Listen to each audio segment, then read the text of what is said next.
টিপু ভাইয়ের সাথে আমার কোনো এখন শত্রুতা নাই, কোনো কিছু নাই। কেন উনি আমার কোনো অপরাধ করে নাই, করছে আমার স্বামী। বিসমিল্লাহির রহমানির রহিম। আমি মোহাম্মদ মুখলিসুর রহমান টিপু, পিতা মরহুম আব্দুল মুত্তালেব মাস্টার।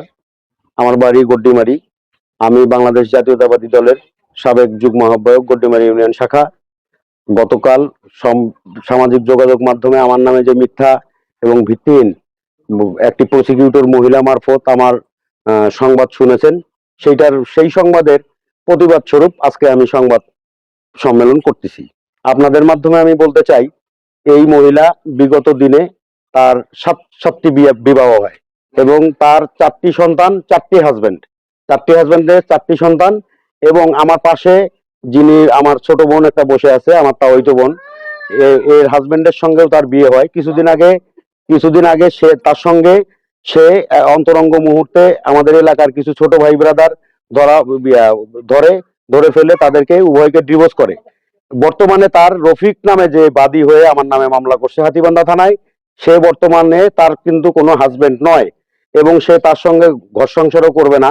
সেটা অপিনিয়ন। আমাদের মুরব্বী এই যে এমদাদুল মামা আছে, জলিল চাচার হাত পাও ধরছে। ধরার পরে ওনাদের শরণাপন্ন হওয়ার পরে তার ওই রফিকের মাল সামানাগুলো আসলে জমিটা হলো জরিনার, কিন্তু ওই ঘর দুয়ার আসবাবপত্র যা আছে সেটা হলো রফিকের ভাষ্যমতে। সেটা আমাদের এলাকার মুরব্বীর জ্ঞাত হলে আমাকে জানায়। বিষয়টা আমি সমাধানের জন্য তার বাড়িতে আসি এবং তার বাড়িতে আসার পরে আমি ওই যে সাত্তার ভাই ছিল আমার সঙ্গে, জলিল চাচা ছিল আমাদের সম্মুখেই। জলিল চাচা এবং সাত্তার ভাইয়ের সামনে সে একটা কাঠ দিয়ে তার দরজা তালা ভাঙে আমাদেরকে আসবাবপত্রগুলা ও অন্য বাড়িতে ছিল সেখান থেকে স্থানান্তর করা হয়।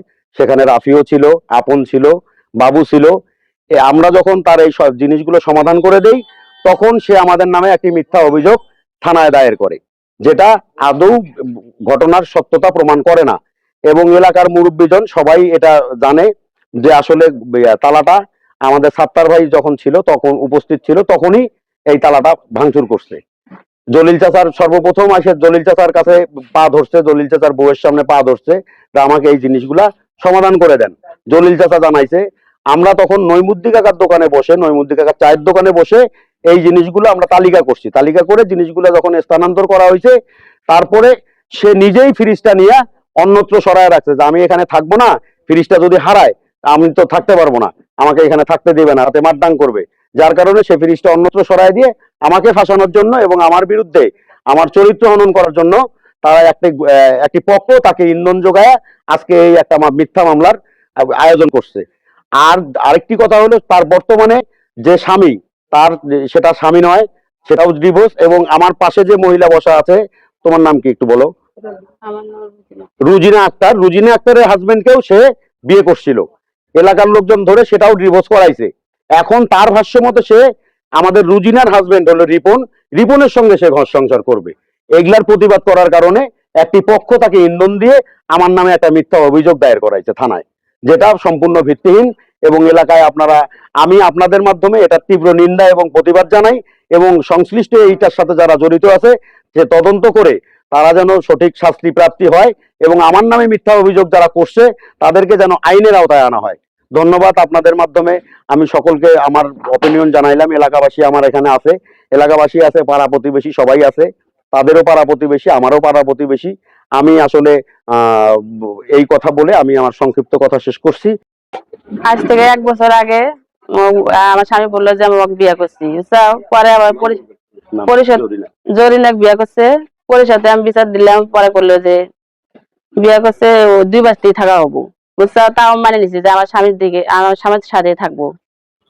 পরে আবার কিছুদিন পরে শুনি যে ওর স্বামী আইছি, স্বামী নিয়ে সংসার করতে আইছি। পরে এখন আবার শুনতে আইছি যে আবার বলে বিয়ে করছে। রাত ফজর আজানের সময় যাবো বাড়িতে, যাও কত সময় অনেক মারে ধরে আমাকে সারা রাত। আমার স্বামী যদি ফোনে কথা কয়, তাহলে আমি যদি বলি যে কথা বলতে সাক্ষী নাই তোর, সাক্ষী কই? বলছে আমার সাক্ষী নাই কোনো। কিন্তু আমার খুব অত্যাচার করে এই মহিলার কারণে। 5 বছর মারি কাটা চাকরি করছি, সব টাকা আমার শেষ করে লাইছি, কিছু নাই এখন আমার। এই মহিলার জন্য সবকিছু হয়েছে।